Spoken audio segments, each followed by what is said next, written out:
Olá! Aquece o coração, mente, alma e espírito. Deixa eu dizer uma coisa para vocês. Hoje nós vamos ler o 30, amanhã é o 31, e aí finaliza o livro de Provérbios. Como tem as considerações finais, então eu vou fazer uma parte hoje e faço o restante amanhã das considerações finais, ok? Estamos preparados? Então vamos lá. Os ditos de Agur é o título. São 33 versos. Então, vamos correr, né? Palavras de Agur, filho de Jaque, o oráculo. Disse este varão a Itiel e a Ucal. Na verdade, que eu sou mais bruto do que ninguém. Não tenho entendimento do homem, nem aprendi a sabedoria, nem tenho o conhecimento do santo. E aí ele inicia verso 4. Quem subiu ao céu e desceu? Quem encerrou os ventos nos seus punhos? Quem amarrou as águas na sua roupa? Quem estabeleceu todas as extremidades da terra? Qual é o seu nome? E qual é o nome do seu filho? Se é que sabes. Salomão já estava exercendo a profecia, falando de Deus e do próprio Cristo. Toda palavra de Deus é pura, escudo é para os que confiam nele.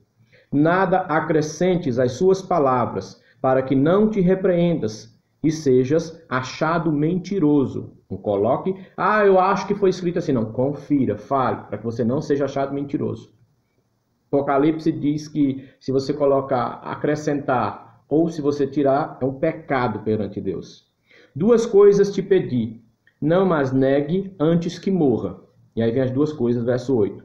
Afasta de mim a vaidade e a palavra mentirosa.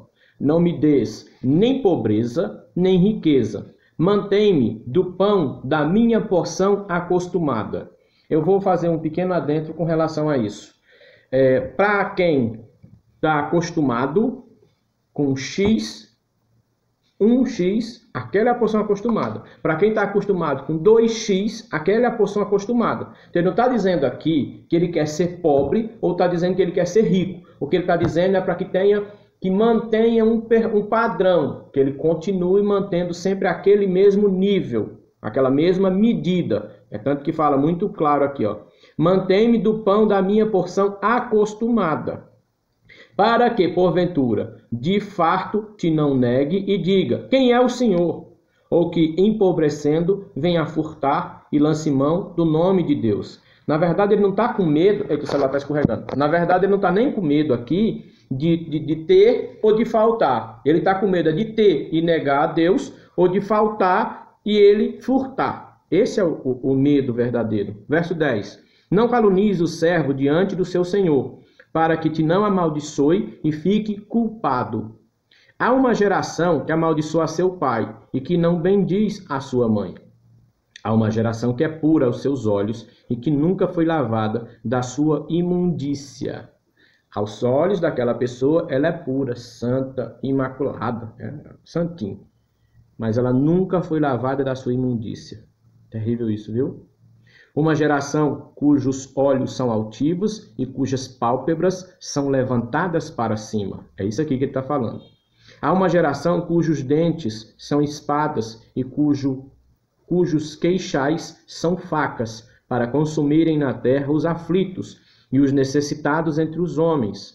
Eu vou fazer o adentrozinho depois e a gente vai conversar um pouquinho sobre isso. A sanguessuga tem duas filhas, a saber, dá. Essas três coisas nunca se farta, e a quarta nunca dizem basta. Vamos lá para elas. A sepultura, a madre estéril, a terra que se não farta de água, e o fogo, que nunca diz basta. Os olhos que zombam do pai ou desprezam a obediência da mãe, corvos do ribeiro os arrancarão, e os pintãos da águia os comerão. Tá doido?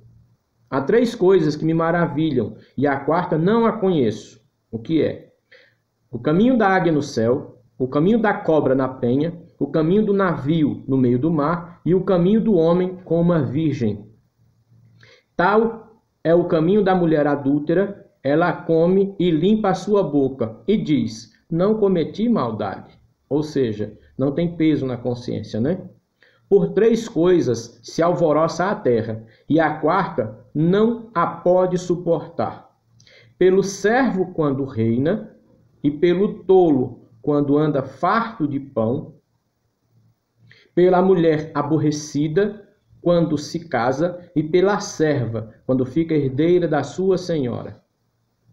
Estas 4 coisas são das mais pequenas da terra, mas sábias, bem providas de sabedoria. Olha para onde ele foi olhar, olha para onde Salomão estava olhando, tá? Vamos lá. As formigas são um povo impotente, todavia, no verão preparam a sua comida. Os coelhos são um povo débil e, contudo, fazem as suas casas nas rochas. Os gafanhotos não têm rei e, contudo, todos saem em bandos, se repartem. Então, sempre unidos ali, vão consumindo juntos. A aranha que se apanha com as mãos e está no palácio dos reis. Imagina se você fosse uma aranha, você estava perante um rei. Se você tivesse a inteligência de uma formiga, você não passava necessidade, não tinha aperreio na sua vida. Sabe por quê? Porque você teria guardado. Se você tivesse a inteligência, a sabedoria do coelho, você apostava, você fazia as coisas com segurança. É muito interessante isso aqui. E os gafanhotos não têm rei. Não precisa ninguém mandar ele fazer nada. Mas ele sabe o que tem que fazer, vai lá e faz da melhor forma possível que ele pode fazer. Parou para pensar nisso? Há 3 coisas que têm um bom andar. E a quarto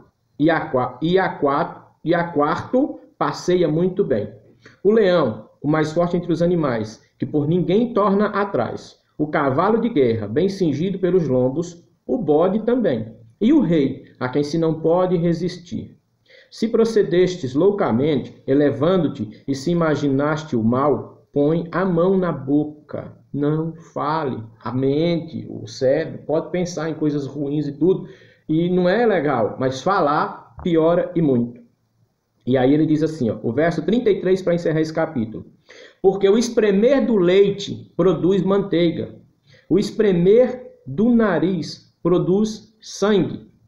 E o espremer da ira produz contenda.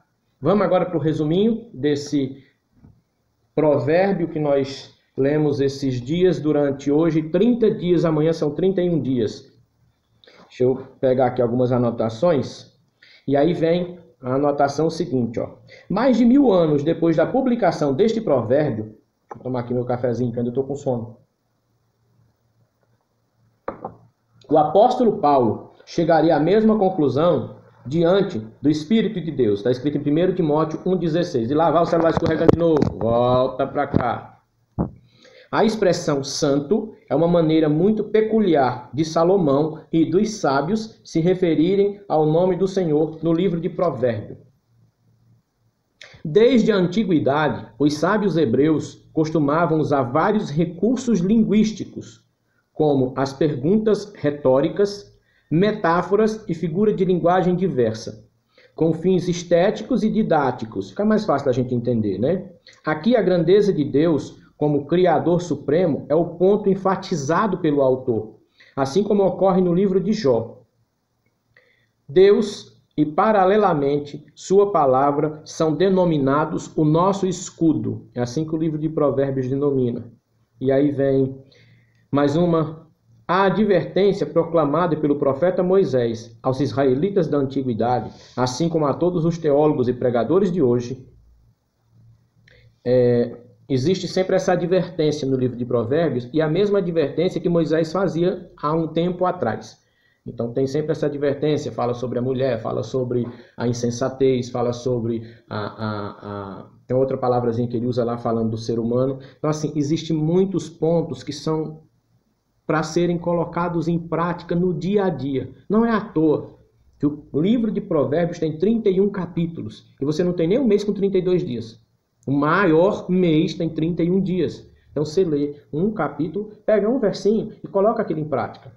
Como nós já falamos em outros vídeos, a sabedoria é o conhecimento aplicado. O conhecimento por si só não tem sentido. Não tem, assim, não é que não tem sentido, é que assim, não tem bom uso.